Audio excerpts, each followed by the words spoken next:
ಭೌಮರ ಪ್ರಸಾದವು ಇಲ್ಲಿಗೆ ಆಗಮಿಸಿದೆ.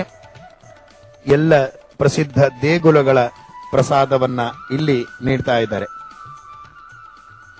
ದರ್ಬಾರದ ಈ ಒಂದು ಭವ್ಯವಾದ ವೇದಿಕೆಯಲ್ಲಿ ಪರಮಪೂಜ್ಯ ಶ್ರೀಪಾದರಿಗೆ ದೇವಸ್ಥಾನಗಳ ಪ್ರಸಾದದ ಸಮರ್ಪಣೆ ನಡೀತಾ ಇದೆ. ಶ್ರೀ ಕೃಷ್ಣ ಪ್ರಸಾದದ ಮಹಿಮೆಯ ಕುರಿತು ಗೋಪಾಲಾಚಾರ್ಯರು ತಿಳಿಸ್ತಾ ಇದ್ರು, ಹರಿದಾಸರು ತಿಳಿಸುತ್ತಾರೆ. ಆವ ಜನ್ಮದ ಪುಣ್ಯ ಫಲಿಸಿತೋ ಎನಗೆ ಈ ಉಡುಪಿ ಕೃಷ್ಣನ ಪ್ರಸಾದ ಭುಂಜಿಸಿದೆ ಎನ್ನುವ ಹಾಡಿನಲ್ಲಿ ಶ್ರೀಕೃಷ್ಣನ ಉಡುಪಿಯಲ್ಲಿ ಶ್ರೀಕೃಷ್ಣನ ಮಠದಲ್ಲಿ ನೀಡುವ ಶಾಖ ಫಲ ಸವಿದರೆ ಶೋಕಗಳು ತೊಲಗುವವು, ಸೂಪವನ್ನು ಉಂಡರೆ ಆಪತ್ತುಗಳು ಹೋಗಿ ಮೋಕ್ಷ ಮಾರ್ಗಕ್ಕೆ ಸೋಪಾನ ದೊರಕುವವು, ಭಕ್ಷ್ಯಗಳನ್ನು ಭುಂಜಿಸಿದರೆ ಭಕ್ತಿ ಬುಟ್ಟುವುದು, ಪುಣ್ಯ ಅಕ್ಷಯವಾಗುವುದು, ಅನಕ್ಷರಸ್ಥರು ಅಕ್ಷರವಂತರಾಗಿ ಮೋಕ್ಷ ಸಾಧನ ಮಾಡುವ ಮನಸ್ಸನ್ನು ಪಡೆಯುವರು. ಇಲ್ಲಿಯ ಘೃತ ದಧಿ ಮುಂತಾದ ವ್ಯಂಜನಗಳಿಂದ ಹಿತವಾಗುವುದು ಸಕಲ ಇಂದ್ರಿಯಗಳು.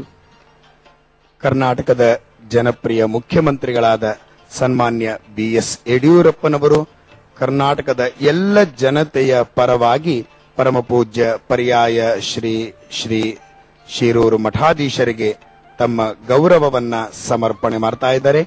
ಇದೊಂದು ಭವ್ಯವಾದ ದರ್ಬಾರದ ಕಾರ್ಯಕ್ರಮ. ರಾಜ್ಯದ ಪ್ರತಿನಿಧಿಯಾಗಿ ಆಗಮಿಸಿದಂತಹ ಮುಖ್ಯಮಂತ್ರಿಗಳು ತಮ್ಮ ಗೌರವವನ್ನ ಈ ಒಂದು ಭವ್ಯವಾದ ದರ್ಬಾರದಲ್ಲಿ ಸಮರ್ಪಣೆ ಮಾಡಿದ್ದಾರೆ. ಹಾಗೆ ಹಿರಿಯ ಯತಿವರೇಣ್ಯರಾದ ಪರಮಪೂಜ್ಯ ಶ್ರೀ ವಿಶ್ವೇಶತೀರ್ಥ ಶ್ರೀಪಾದರಿಗೆ ಸಮರ್ಪಣೆ ಮಾಡಿದ್ದಾರೆ. ಈ ಒಂದು ಸಂದರ್ಭದಲ್ಲಿ ಎಲ್ಲ ಗಣ್ಯರು ಇದ್ದಾರೆ. ರಾಜ್ಯದ ಪ್ರತಿನಿಧಿಯಾಗಿ ಆಗಮಿಸಿದಂತಹ ಸನ್ಮಾನ್ಯ BS ಯಡಿಯೂರಪ್ಪನವರು ಈ ಒಂದು ರಾಜಾಂಗಣದ ಭವ್ಯವಾದ ವೇದಿಕೆಯಲ್ಲಿ ತಮ್ಮ ಭಾಷಣವನ್ನ ಮಾಡ್ತಾ ಇದ್ದಾರೆ. ಎಲ್ಲ ಜನತೆಯ ಪರವಾಗಿ ಪರಮಪೂಜ್ಯ ಶ್ರೀಪಾದರಿಗೆ ಅಭಿನಂದನೆಗಳನ್ನ ಸಲ್ಲಿಸ್ತಾ ಇದ್ದಾರೆ. ರಾಜಾಂಗಣ ಅತ್ಯಂತ ವೈಶಿಷ್ಟ್ಯಪೂರ್ಣವಾದಂತಹ ಒಂದು ಹಿನ್ನೆಲೆಯನ್ನ ನಾವು ನೋಡ್ತಾ ಇದ್ದೀವಿ. ಸಾಂಸ್ಕೃತಿಕವಾಗಿ ಅತ್ಯಂತ ಮೆರುಗನ್ನ ನೀಡಿದಂತಹ ವೇದಿಕೆ ಅದು ರಾಜಾಂಗಣದ ವೇದಿಕೆ. ಹಲವಾರು ಸಾಂಸ್ಕೃತಿಕ ವೈಭವಗಳಿಗೆ ಸಾಕ್ಷಿಯಾಗಿದೆ ಈ ದರ್ಬಾರು. ಈ ಒಂದು ಸಂದರ್ಭದಲ್ಲಿ ಅನೇಕ ಅಂತಾರಾಷ್ಟ್ರೀಯ ಪ್ರಸಿದ್ಧ ಕಲಾವಿದರು ಈ ವೇದಿಕೆಯಲ್ಲಿ ತಮ್ಮ ಕಲಾ ಪ್ರದರ್ಶನವನ್ನ ನಡೆಸ್ತಾರೆ. ಆ ಎಲ್ಲ ಕಲಾವಿದರಿಗೂ ಕೂಡ ಒಂದು ದೊಡ್ಡ ಹೆಮ್ಮೆಯ ವಿಚಾರ ಅಂತ ಹೇಳಿದ್ರೆ ನಾವು ರಾಜಾಂಗಣದಲ್ಲಿ ಕಾರ್ಯಕ್ರಮ ಕೊಟ್ಟಿದ್ದೇವೆ ಅಂತ. ಎಷ್ಟೋ ಜನ ಅದನ್ನ ಬಹಳಷ್ಟು ಭಾವುಕರಾಗಿ ಧನ್ಯತಾ ಭಾವನೆಯಲ್ಲಿ ಹೇಳ್ತಾರೆ, ನಾವು ರಾಜಾಂಗಣದಲ್ಲಿ ಕಾರ್ಯಕ್ರಮವನ್ನ ಕೊಟ್ಟಿದ್ದೇವೆ ಅಂತ. ಇದಕ್ಕೆ ಕಾರಣ ಏನು ಅಂದ್ರೆ ಅನೇಕ ಯತಿವರೇಣ್ಯರು, ಅನೇಕ ವಿದ್ವಜ್ಜನರು ಈ ವೇದಿಕೆಯಲ್ಲೇ ತಮ್ಮ ಒಂದು ಪ್ರವಚನದ ಮೂಲಕವಾಗಿ ಇದಕ್ಕೆ ಒಂದು ಪಾವಿತ್ರ್ಯತೆಯನ್ನ ನೀಡಿದ್ದಾರೆ. ಆತ್ಮೀಯ ವೀಕ್ಷಕರೇ, ಎಷ್ಟು ಸಾಹಸ ಪಟ್ಟು ನಮ್ಮ ಈ ಒಂದು ತಂತ್ರದವರು ನಿಮಗೆ ಈ ಸೆರೆ ಹಿಡಿದು ಚಿತ್ರಗಳ ಸರಮಾಲೆಯನ್ನೇ ನಿಮಗೆ ನೀಡ್ತಾ ಇದ್ದಾರೆ. ನೋಡಿ, ಎಷ್ಟು ಎತ್ತರದ ಭಾಗದ ಕಟ್ಟಡಗಳಲ್ಲಿ ನಿಂತು ಇದು ಅಪರೂಪದ ದೃಶ್ಯಗಳನ್ನ ತೋರಿಸ್ತಾ ಇದ್ದಾರೆ. ಆತ್ಮೀಯ ವೀಕ್ಷಕರೇ, ಏನು ಸುಕೃತವ ಮಾಡಿತ್ತು ಈ ನೆಲದ ಮಣ್ಣು ಅಂತ. ಯಾಕೆಂದ್ರೆ ಶ್ರೀಕೃಷ್ಣ ಇಲ್ಲಿ ನೆಲೆ ನಿಂತಿದ್ದಾನೆ, ಆಚಾರ್ಯ ಮಧ್ವರು ನೆಲೆ ನಿಂತಿದ್ದಾರೆ.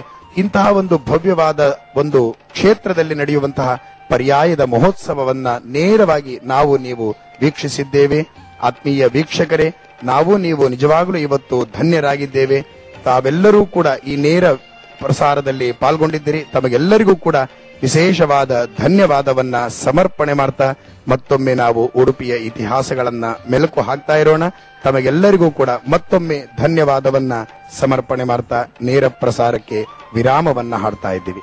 ಹರಿ ನಿನ್ನಾಶ್ರಯ ಮಾಡದಿದ್ದರೆ ಎನಗೂ ವಾಣೆ, ಪುರಂದರ ವಿಠಲ ನಿನ್ನೊಲಿಯದಿದ್ದರೆ ನಿನಗೆ ಆಣೆ, ಎನಗೂ ವಾಣೆ ರಂಗ ನಿನಗೂ ವಾಣೆ, ನನಗೂ ಎನಗೂ ನಿನಗೂ ಇಬ್ಬರಿಗೂ ಭಕ್ತರಾಣೆ ಎನ್ನುವ ಒಂದು ದಾಸರ ಹಾಡನ್ನು ನೆನಪಿಸಿಕೊಳ್ಳುತ್ತಾ ಈ ಟಿವಿಯಲ್ಲಿ ಇಷ್ಟು ಹೊತ್ತು ಶ್ರೀ ಲಕ್ಷ್ಮೀವರ ತೀರ್ಥರ ಪರ್ಯಾಯ ಮಹೋತ್ಸವದ ನೇರ ಪ್ರಸಾರ ಕಾರ್ಯಕ್ರಮವನ್ನು ವೀಕ್ಷಿಸಿದ್ದಕ್ಕಾಗಿ ತಮಗೆಲ್ಲರಿಗೂ ಧನ್ಯವಾದಗಳನ್ನು ತಿಳಿಸುತ್ತಾ ಈ ನೇರ ಪ್ರಸಾರ ಕಾರ್ಯಕ್ರಮವನ್ನು ಮುಗಿಸುತ್ತಾ ಇದ್ದೇವೆ. ಎಲ್ಲರಿಗೂ ಶುಭವಾಗಲಿ, ಮಂಗಳವಾಗಲಿ.